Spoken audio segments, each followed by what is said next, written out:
Bismillahirrahmanirrahim. Alhamdulillahi rabbil alamin wassalatu wassalamu ala rasuli rabbil alamin nabiyyina wa habibina wa qudwatina Muhammad ibn Abdullah wa ala alihi wa sahbihi wa man walah, amma ba'du. Alhamdulillah, syukur kita kepada Allah Azza wa Jalla. Para pelajar, para jemaah sekalian, Assalamualaikum warahmatullahi wabarakatuh. Kita teruskan pengajian kita dalam pada hari ini 13 hari bulan 7 2021 dengan kitab Hikayatun Fiqhiyatun Mukhtarah. Hikayat ini ada 10 jilid. Setakat ini saya tak jumpa lagi terjemahan dia ke bahasa Melayu, kan? Tuan-tuan pelajar boleh dengarlah. Dengar apa yang saya sampaikan di sini. Kalau tak anak tak baca harfian pun boleh katakan isi utama dia memang semuanya ada, insya-Allah. Dan beberapa tempat anak rasa berulang, itu je yang kita tak ambil. Yang lain-lain itu sama je. Hikayat kita pada kali ini iaitu Nabi SAW beritahu kepada para sahabat supaya bersedekah. Maka ada sahabat kata dia ada 1 dinar aja. Kepada siapa dia nak sedekah? Ada yang ada 2 dinar, ada yang pentingnya duit mereka sangat terhad. Maka dalam hadis ini Nabi SAW beri taujih, bimbingan kepada para sahabat supaya sedekah mengikut tertib. Mengikut tertib susunan yang sepatutnya kita utamakan. Apabila kita ada duit banyak ni, kita mula dengan siapa dulu? Kemudian kita pergi kepada yang kedua, yang ketiga, yang keempat. Ini dia panggil susunan mengikut syarak. Infak yang kita nak beri, keutamaan yang kita mesti susun dalam perbelanjaan kita. Baik para pelajar sekalian, hadis ini Al-Imam Abu Hurairah radhiyallahu anhu qala, Abu Hurairah menceritakan kepada kita Nabi SAW bersabda, tasaddaqu. Nabi kata bersedekahlah kamu semua. Tasaddaqu mana bersedekahlah kamu semua, para sahabat. Qala rajulun indi dinar. Rasulullah, saya ada 1 dinar. Qal sallallahu tasaddaq bihi ala nafsik. Nabi kata musdekah, gunakan untuk keperluan dirimu dulu. Kita dulu mula dengan kita. Sebab apa? Bila kita sihat, kita cukup makan, cukup tenaga, kenalah pergi cari rezeki untuk isteri dan anak-anak pula. Kalau kita bagi orang lain dulu, nanti dia pula tak cukup tenaga, rebah tengah jalan, habis semua orang terbengkalai. Qala indi dinarun akhar. Dia kata ada 1 lagi. 1 dinar lagi ada. Qala sallallahu alaihi wasallam tasaddaq bihi ala zawjatik. Kamu sedekah kepada isterimu.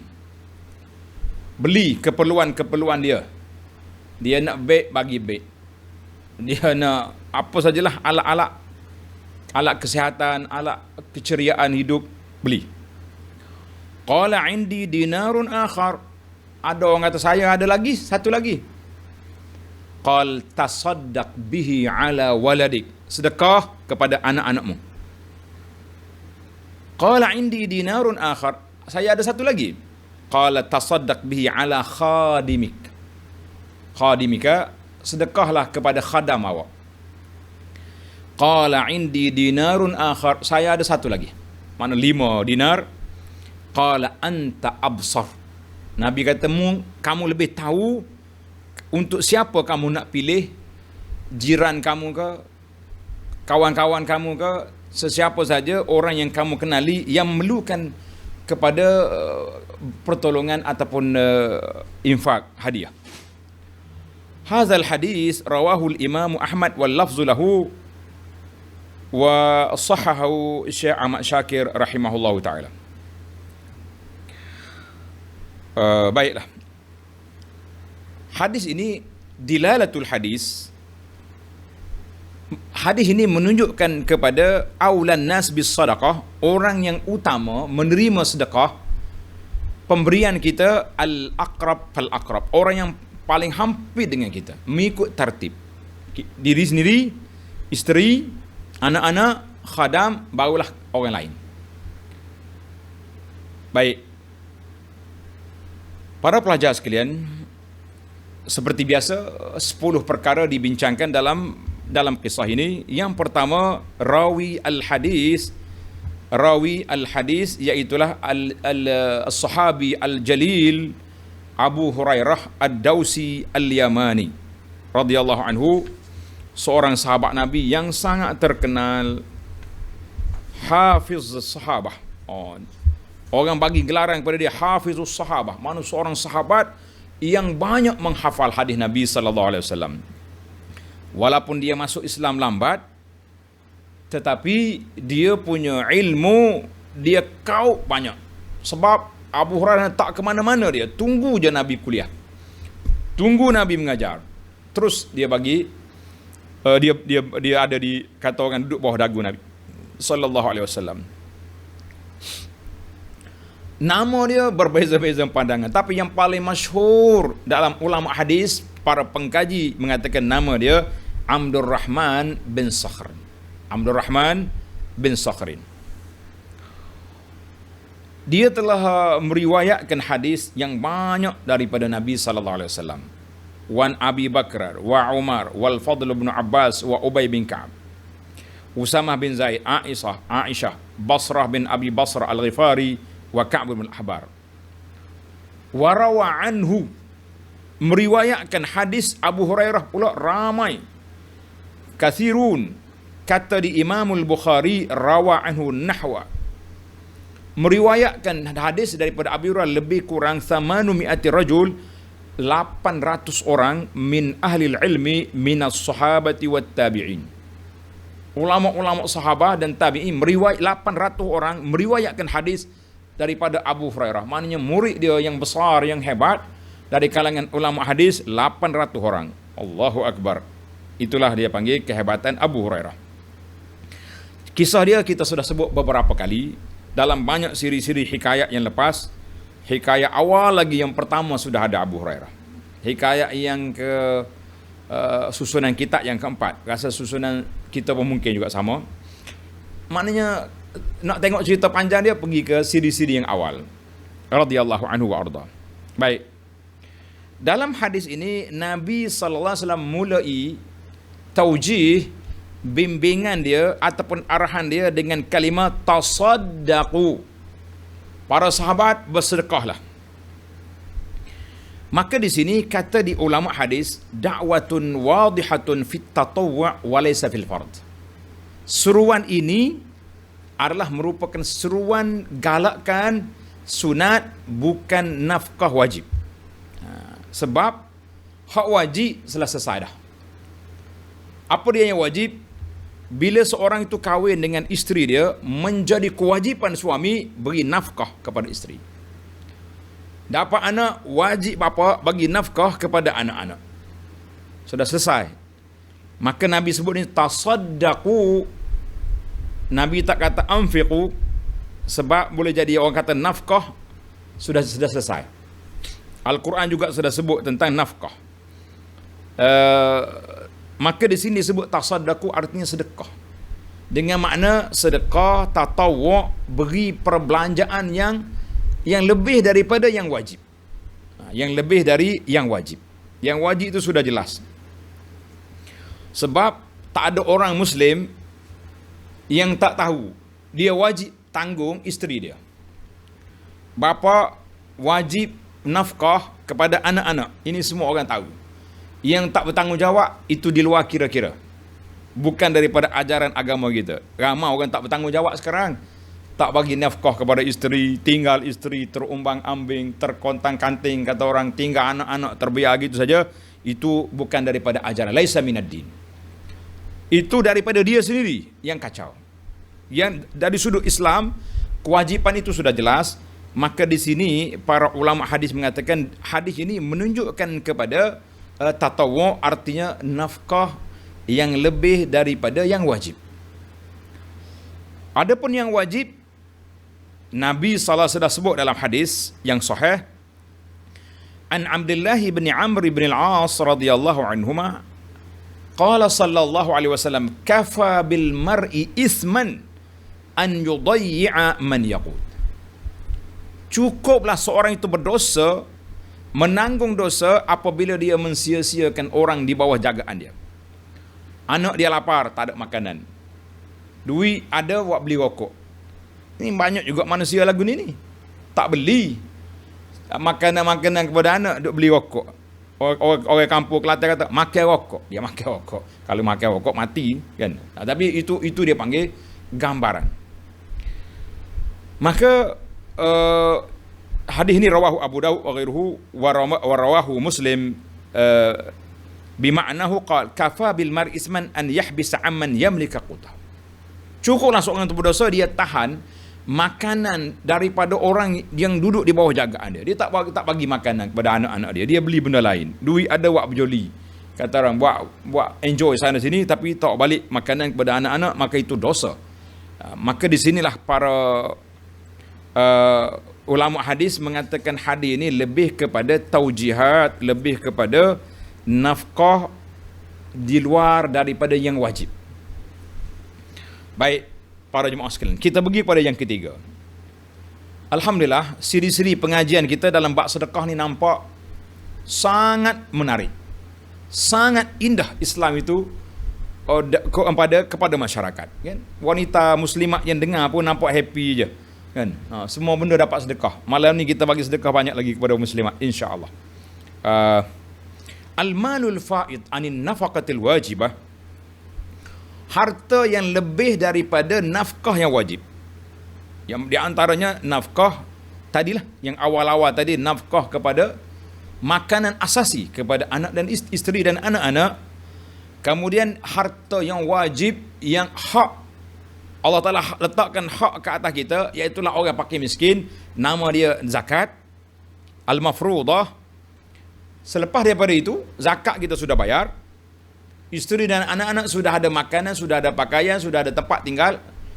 Selepas daripada itu, lil muslimil haqq, setiap orang berhak untuk nak guna duit dia untuk apa dia nak buat. Dengan syarat, jangan melampau, jangan boros, jangan pula orang panggil mensia-siakan harta, pergi beli benda yang tak ada faedah. Maka orang ni perlu dihajar ataupun dikuarantinkan dia, ataupun dia panggil al-hajru lis-safah. Kita kena tahan dia ni. Sebab apa? Sebab dia terbodoh, tak reti guna harta. Baiklah. Wa minal wajib, di antara tanggungjawab seorang muslim, iaitu apa dia kena nafkah setelah selesai nafkah yang wajib untuk keluarga dia, zakat dia, walahu tamattu', maka bolehlah kita menggunakan duit kita dengan cara yang lebih luas. Saya ada dah pakaian, tapi nak beli pula pakaian luar, orang panggil coat ke jaket. Baju ni comel dah, tapi nak pakai jaket contohnya. Perempuan sudah ada dah dia punya beg, tapi nak beli satu lagi. Maka yu'jaru, orang ni diberi pahala iza qaddama niyyata, apabila dia beli satu benda dengan niat, bukan nak bangga, bukan nak sombong, bukan nak tunjuk-tunjuk pada orang, tapi kita nak guna. Dan dia mengharapkan pahala di sisi Allah Azza wa Jalla, dia boleh pahala walaupun dia guna harta dia sendiri. Fa fi sahih, tersebut dalam sahih Bukhari, wa innaka mahma anfaqta min nafaqatin, kamu apa saja yang kamu nafkahkan, kamu guna harta kamu, fa innaha sadaqatun, kalau kamu niat baik maka dia jadi sedekah, walaupun untuk diri kita sendiri. Subhanallah. Kan orang yang pertama Nabi kita beri arahan tadi, tasaddaq ala nafsik, sedekah untuk diri kita. Hatta luqmata, sehingga suapan allati tarfa'uha ila fimra'atik. Kamu beli makanan, kamu suap dalam mulut isteri kamu, itu sedekah. Hadis ini rawahul Bukhari an Sa'd bin Abi Waqqas radhiyallahu anhu. Artinya dalam siri yang lepas, di antara sedekah yang disebut sedekah hisnul al-ishrah, mana duduk dengan baik, al-muasyarah wal muda'abah, duduk dengan isteri, suka-suka dengan dia, itu dikira sedekah.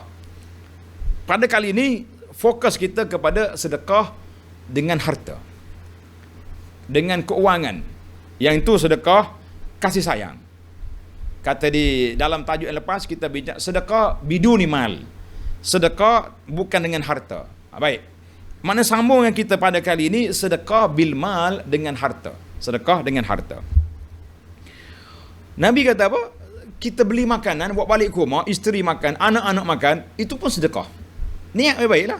Niat kita nak suruh isteri kita salihah, boleh beribadat baik-baik kepada Allah, tak sibuk dia sana sini, anak-anak membesar dalam keadaan ketaatan kepada Allah, maka semua yang kita buat itu sedekah. Alhamdulillah. Yang keempat, dalam hadis ini Nabi sebut 5 susunan tartib. Tartib yang pertama, wa fir riwayatil ausa. Dalam riwayat yang panjang yang kami pilih dalam riwayat ini, iaitu riwayat Imam Ahmad, al-bidayatu bin nafsi. Nabi SAW mulakan perjalanan penggunaan harta untuk kita sendiri. Kita dulu guna. Kemudian zaujah, isteri, al-abna, anak-anak, kemudian khadam. Tak kira lah kalau zaman dulu khadam ni hamba. Zaman sekarang ni bibi lah kot. Kan? Yang kita boleh gunakan sebahagian daripada ciri-ciri khadam tu bibi kita ataupun pembantu-pembantu di rumah kita. Fahaula'il arba'ah, 4 orang ini, 4 kumpulan ini, setiap orang aula wa ahaqqu, lebih utama, lebih prioriti, keutamaan diberi mengikut tartib. Kalau tidak, celaru. Bini tak bagi hadiah, duk hadiah ke bibi. Ini masalah besar, kan? Kita kata macam tu. Baik. Yang pertama, tengok balik hadis. Nabi kata apa? Tasaddaq bihi ala nafsik. Kamu mulakan sedekah dengan untuk dirimu, kita sendiri. Bermakna Nabi kita sallallahu alaihi wasallam tak guna kalimah anfiqhu, tapi Nabi kata tasaddaq. Kenapa? Menarik juga ni, ulama hadis ni masya-Allah detail, teliti dia sehingga lafaz nabawi ada makna di antara anfiqhu dengan tasaddaq. Anfiqhu mana sedekah, infak, nafkah. Sini sedekah. Kenapa dia kata, dengar ni tuan-tuan, tanda baik. Lima tush'iru bihi, kalimah tasaddaq, sedekah, kita merasai, menjiwai ada pahala di situ. Saya nak sedekah dengan awak ni. Kalau misalnya kata saya nak bagi nafkah ni, bila kata nafkah, benda tu wajib. Kalau tak bagi, dosa. Tapi kalau kata sedekah, itu tatawwu', maknanya benda sunat, benda lebih daripada kewajipan. Allahu Akbar. Sebab apa? Sebab ramai di kalangan manusia berpahaman ataupun faham bahawa untuk diri kita sendiri, duit kita, kalau kita sedekah, tak jadi. Lah. Nabi kata tasaddaq ala nafsik. Sedekah pada diri kamu sendiri. Allahu Akbar. Baiklah. Mana-mana orang yang sedekah untuk diri sendiri biniyatin khalisatin lillah, dengan niat ikhlas kepada Allah Ta'ala, walaupun dalam perkara yang harus, maka insya-Allah dia boleh pahala. Contohnya, saya beli makanan. Biasanya kita makan nasi lah kan, makan nasi. Tapi hari ni, ialah nafsu ni, dia tengok makanan orang duk iklan pelik-pelik.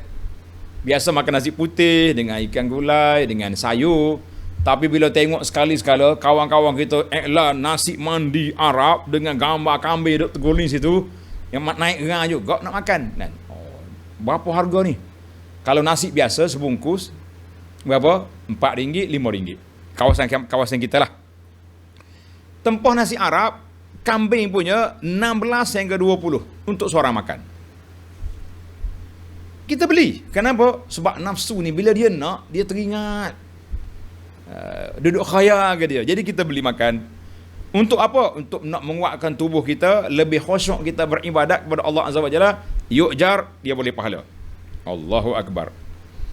Kita pula nak suruh tubuh kita ni bersih, supaya kita aktif, kita beli sabun, apa tu, shampoo yang bau sedap, tapi BMF punya lah, yang halal, yang dibuat oleh orang Islam. Jangan pula sebab ni pergi beli hak bangun keluar negara hak kafir, jadi janganlah. Beli. Mandi pun bau sedap, semerbak kan. Sudah mandi keluar bilik apa ni, isteri lalu kat belakang pun agak senyum macam lain macam yang abang malam ni. Tengok. Nampak? Itu pun sedekah.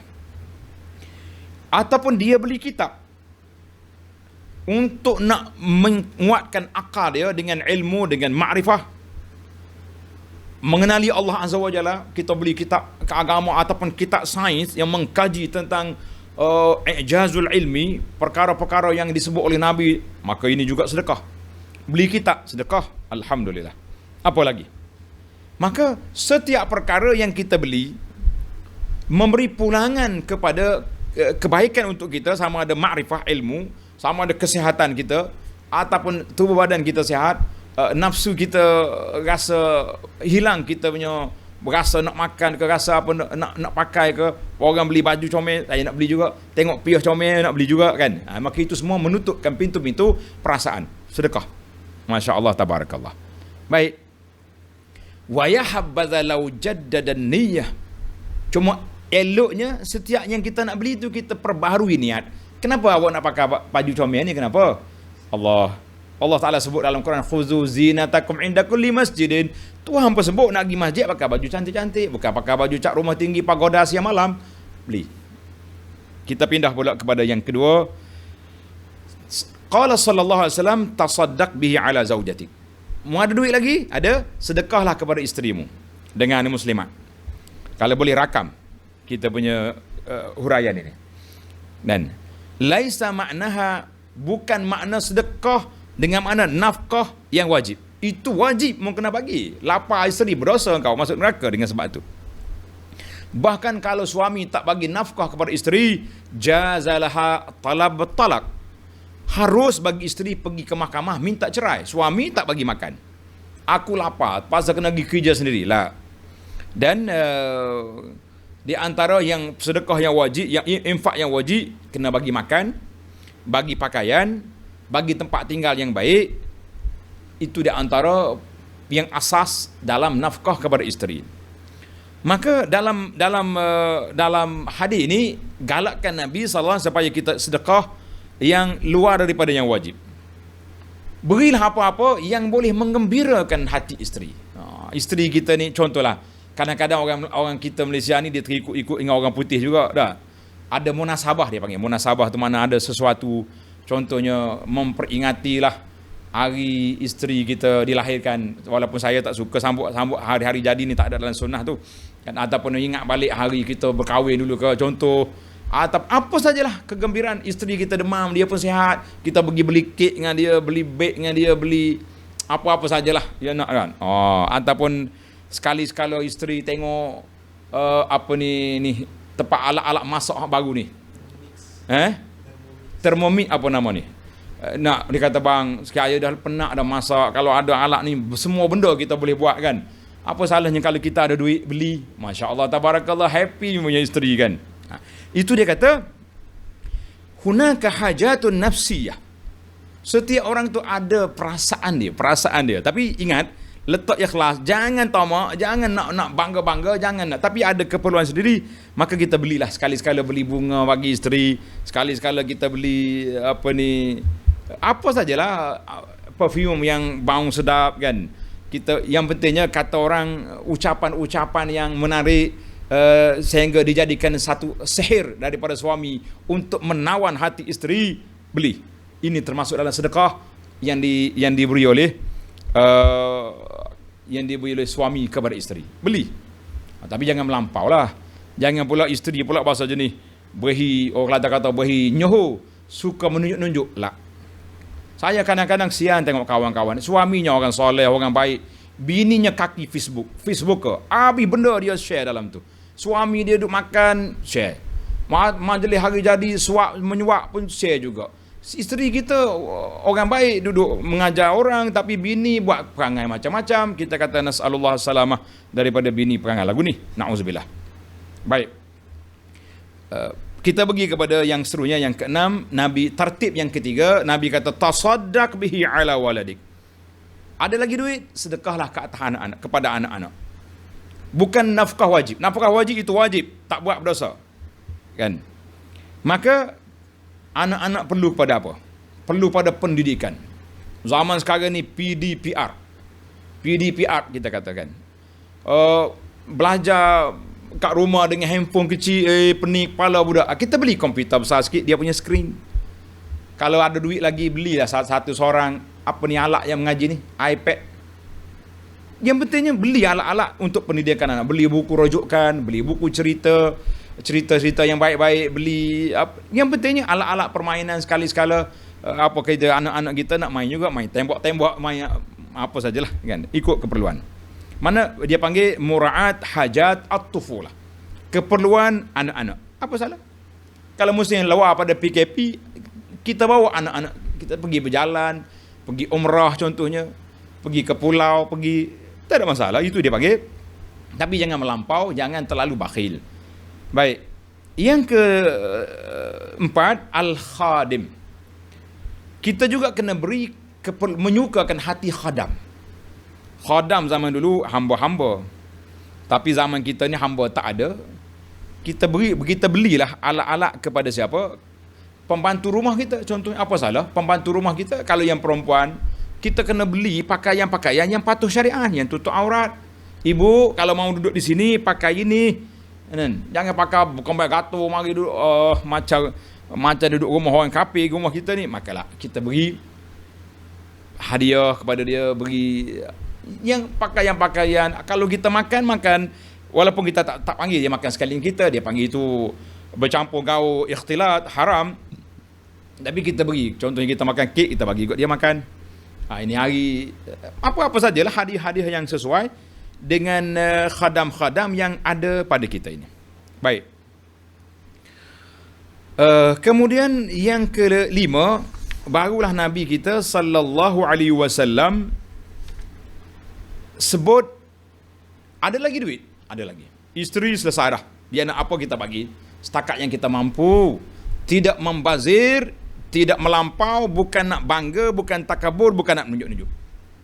Anak-anak kita beri juga hadiah sebagai satu keperluan. Ni setengah ibu bapa ni beli kepada anak melampau. Beli alat-alat gadget yang mahal-mahal, akhir sekali anak ni duduk bergantung dengan gadget 24 jam, mengaji pun tidak, baca Quran pun tidak, apa benda pun tidak. Kita kata itu di antara yang tidak patut. Karena kita sendiri nak merusakkan. Beli pula program-program. Oh, saya beli pada anak saya ni permainan game yang antarabangsa yang baru keluar. Oh, berlawan pok dia pagi sampai gelap. Bangga bapak lagu ni.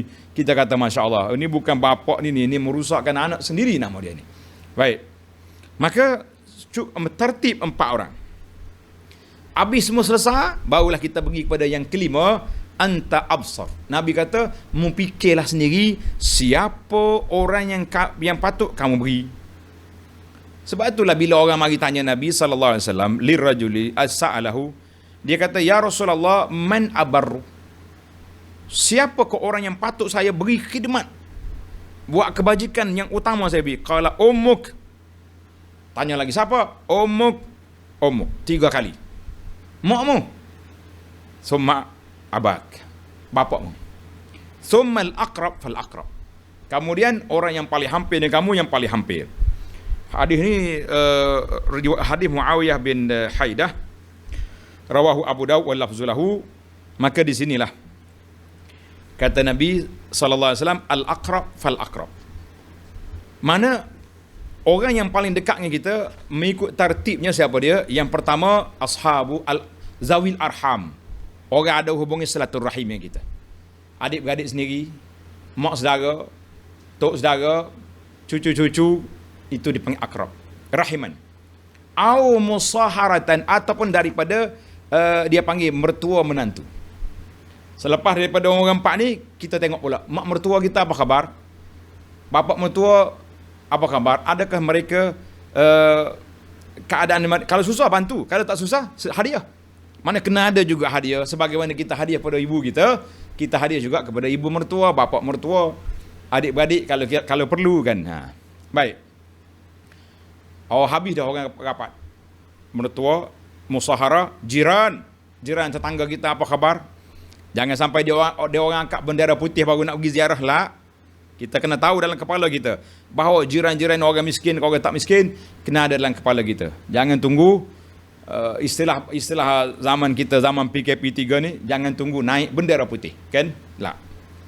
Au zamalah, member, kawan-kawan. Kita pun ingat sahabat kita, kawan kita, dia ni baik dengan kita, Masya Allah, sudah berpuluh tahun kita bersahabat. Ada yang bersahabat daripada sekolah rendah sampai hari ni. Jadi kalau kita ada duit, di antara perkara yang kita kena buat al-ihsan, buat baik kepada mereka. Kalau mereka susah, kita ihsan. Kalau mereka kaya, kita hadiah. Dia dua kaedah. Orang kaya bagi hadiah, orang miskin bagilah dia punya bantuan. Dia ada dua. Dia kaya tu saya tak payah lah. Nabi sebut adalah dia tahadau tahabu. Bagi hadiah menambahkan kasih sayang. Dia kaya, kalau kita bagi hadiah dia pun tak rugi. InsyaAllah sampai juga hadiah dia kat kita. Kecuali dia bahasa jenis kopi angin, itu cerita lain. Asyik duk kutip orang ya, dia punya tak keluar-keluar, itu lain cerita kan. Baiklah. Tamatlah kita 5 kategori. Baik, kita berpindah kepada yang ke-9.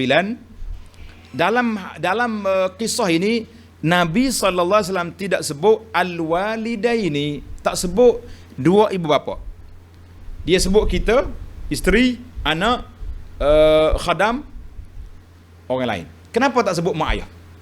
Ini menarik tuan-tuan. Jawab dianya, Al-Quran telah menyebut banyak ayat-ayat yang menyebut wabil walidaini ihsana. Dua ibu bapa ini ada authority, ada martabat tersendiri yang kena lebih daripada isteri dengan anak-anak, tapi dia ada martabat lain. Isteri dengan anak-anak martabat wajib infak. Tapi mak ayah kita wabil walidin ihsan, daripada ihsan. Sebab kadang-kadang mak ayah kita tu sudah ada duit, sebab dia tanggung kita daripada budak sampai ke tua kita besar. Oleh kerana besarnya hak dua ibu bapa, maka Allah Ta'ala tak sebut kamu ada duit gilah buat baik pada ibu bapa. La. Ibu bapa bukan bermula dengan duit saja. Ibu bapa bermula dengan ihsan. Apa makna ihsan? Kasih sayang. Cakap baik. Senyum sokmo. Khafdil janah, tidak sombong dengan mak ayah. Jangan duduk jekah mak ayah. Cakap baik-baik. Kalau dia perlu apa-apa, kita yang pertama sekali bantu. Kalau mak ayah kita miskin, wajib kita kena nafkah. Tengok tertib. Masya Allah, tabarakallah. Itu yang pertama. Sebab yang kedua, ibu bapa kita ada lagi adik-adik lain. Kalau kita cuai pun adik-adik lain mungkin yang akan bantu ibu bapa. Tak susah juga dia. Tapi 4 orang tadi, isteri, anak, kita sendiri, isteri, anak, khadam, ini duduk di rumah kita. Mana kalau bapa tu cuai, suami cuai, nyanya ke isteri. Tapi lebih lagi isteri yang tak bekerja, penuh masanya rumah, seru rumah, habis kalau suami tak bagi, siapa nak bagi? Takkan dia nak minta duit dengan adik-beradik dia, bantulah aku angkat bendera putih, suruh adik-beradik datang bagi bantuan lah. Itu dia panggil. Yang ketiga, sebab yang ketiga, al-alaqah, hubungan di antara kita dengan ibu bapa tak putus sampai bila-bila. Tapi hubungan suami isteri boleh je putus dengan sepatah kalimah ya. Kalimah wahidah, isteri menjadi orang asing daripada kita. Na'udzubillah. Kan? Maka Allah Ta'ala bagi pada kita 4 orang ini, keempat kumpulan ini kita kena jaga betul-betul. Mak ayah dia ada martabat dia sendiri yang mesti kamu kena hormat pada mereka, yang mesti kamu kena jaga mereka, supaya kamu jangan buat perkara-perkara yang menyusahkan hati ibu bapa, yang tidak baik kepada mereka. Inilah rahsia tanggungjawab kita kepada ibu bapa lebih besar daripada bagi duit. Apa dia target bagi duit? Kan Allah Ta'ala sebut dalam Quran. Dalam Quran dia panggil hak ibu bapa. Ni saya dah tulis dalam buku kita ni. Dalam buku Keindahan Islam, tuan-tuan yang dapat buku ni kita kata alhamdulillah. Dalam buku ni muka surat 151 dia panggil hak ibu bapa. Menarik tuan-tuan, kalau dapat buku ni ambil. Hak ibu bapa, tengok Allah Ta'ala sebut. Wa qada rabbuka alla ta'budu illa iya wa bil walidaini ihsan. Allah Ta'ala tetapkan bahawa jangan kamu sembah kecuali pada Allah. Wabil walidaini, yang terus Allah Ta'ala pergi pada dua ibu bapa mesti buat baik. Tanda tuan-tuan dalam surah Al-Isra ayat 24, imma yablughanna indakal kibara ahaduhuma aw kilahuma, bila mereka sudah tua, la taqul lahum uffin, jangan kata oh apa orang tua ni. Allahu akbar. Ayat ini menarik, tuan-tuan baca dalam buku ni. Maknanya tanggungjawab kita kepada ibu bapa sangat besar. Muamalah kita dengan mereka bukan muamalah fulus, tapi muamalah kasih sayang, muamalatul bil ihsan, muamalah dengan semua perkara yang kita ada. Kita besar ke, pangkat kita tinggi ke rendah, kaya ke miskin, mesti sentiasa melutut depan mak ayah kita. Selagi dia ada, kata orang, selagi mak ayah kita ada, kata di para penulis, la yazalur rajulu tiflan, sentiasalah seorang laki-laki itu menjadi bersifat kanak-kanak selagi mak dia masih ada. Mak kita dengan anak dia besar setara mana pun, dia main gitu ya, mari sini. Orang lain panggil datuk lah, seri lah, hangguk-hangguk. Mak kita, mak, mari sini. Nak kata apa? Mak. Lepas tu lah kata, selagi dia mak hidup, budak tu masih lagi dia agak kanak-kanak oleh ibu dia sendiri. Orang lain tak boleh lah. Masya Allah, tabarakallah. Jadi para jemaah sekalian, para pelajar sekalian, maka hubungan kita dengan ibu bapa, hubungan yang sangat istimewa. Dunia dan akhirat. Kan Nabi kata, falzam, tunggulah mak ayahmu, papi hima. Di situlah kata syurga kita. Mana kita kata syurga, maknanya kalau kita khidmat pada bapa boleh membawa kepada syurga. Jangan pula kita kata mak kita ni confirm ahli syurga, tak boleh. Kita tak boleh nak confirmkan siapa-siapa ahli syurga kecuali orang yang dikonfirm oleh Nabi sallallahu alaihi wasallam dengan wahyu daripada Allah, maka mereka ahli syurga. Yang lain-lain kita mengharapkan. Kita kata insya-Allah, kita berdoa ibu bapa kita semua, keluarga kita ahli syurga. Naam, ya juz. Tapi tak boleh kita nak putuskan mereka ahli syurga. Baik, kita pergi kepada yang terakhir, yang ke-10. Ada perkara yang perlu kita perhatikan, hubungan di antara anak dengan bapa. Ada orang bila baca hadis, Nabi kata anta wa maluka li abik. Hartamu hak ayahmu belaka. Anta wa maluka li walidika. Engkau dan hartamu tu milik ayahmu. Kan? Maka hadis ni sahih, disebut oleh Imam Abu Daud dan lain-lain, Ibnu Majah. Maka kata di ulama, li anta wa ma li abika, li huna lil ibahah, bukan lit tamlik. Apa maksud dia? Harus, bukan milik. Makna bukan kita ni dengan harta kita menjadi milik ayah kita secara otomatik lah. Maknanya harus, apabila bapa tu perlu, bapa tu sangat memerlukan kepada keuangan, tak ada duit, maka boleh dia pergi ambil duit anak dia. Tapi bukan sewenang-wenangnya, mentang ke duit anak kita kat pakai ambil apa yang kita nak. Contohnya kita punya kedai, anak kita buka kedai supermarket, kita pergi bawa lori, angkat je barang, bawa balik. Lah. Kata di 3 mazhab, kata Abu Hanifah, Malik, Syafi'i, kata apa? La ya'khudhu min mali ibni illa biqadril hajah. Mana kalau memperlu, boleh. Li abika, ay yajuzu li abika an ya'khudha. Harus bagi bapa kamu ambil harta kamu biqadri al-hajah. Imam Ahmad kata boleh ambil banyak mana kita nak, tapi kita berpegang dengan panggilan majoriti ulama. Maka di situ kata di para ulama, apabila ibu bapa itu mempunyai jiwa yang baik, hati yang tenang, kan, maka dia open je, dia nak ambil harta. Tapi kalau bapa bahasa jenis tamak, ibu bahasa jenis orang panggil jenis mata duitan, tamak, akhlak tak baik, maka tak boleh dia ambil harta anak dia sewenang-wenangnya. Sebab mak ayah ni biasanya dia yang bagi dengan anak dia. Walaupun kita sudah tua, kita pergi rumah dia, macam-macam dia bagi. Tapi kalau jenis bahasa jenis orang tua tomo, nak duit anak-anak ni, itu masalah.